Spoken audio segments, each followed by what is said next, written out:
आपण जर आंब्याचं रोपटं लावलं, त्या आंब्याच्या रोपट्याची आंबे खायचे असतील तर त्या रोपट्याला वेळोवेळी पाणी द्यावं लागेल, त्याचं संरक्षण करावं लागेल, त्याला कुंपण लावावं लागेल. कारण गुराढोरापासून, जनावरांपासून, शेळ्या मेंढ्या बकऱ्यापासून संरक्षण करण्याचं कर्तव्य करावं लागेल. आणि मग रोपटं संरक्षण केल्यानंतर, त्याला पाणी घातल्यानंतर आंब्याला आलेले आंबे दुसरंच कोणी जर नेत असेल, म्हणजेच कर्तव्य न करता जर आंबे खात असेल, तर देशातला कोणता व्यक्ती आहे त्याला आयुष्यभर आलेल्या आंब्याचे आंबे मोफत खाऊ देईल.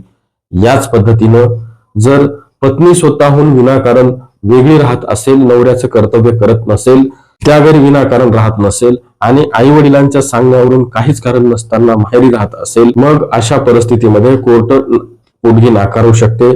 कर्तव्य नाही म्हणजे पोटगी नाही. पत्नी कर्तव्य करीत नाही तरी पोटगी मिळूच शकत नाही. हिंदू मॅरेज ऍक्टच्या कलम 9 नुसार ही माहिती ठेवा. सगळ्यांसाठी एक नियम समजून घ्या. चांगले वकील साहेब लावा.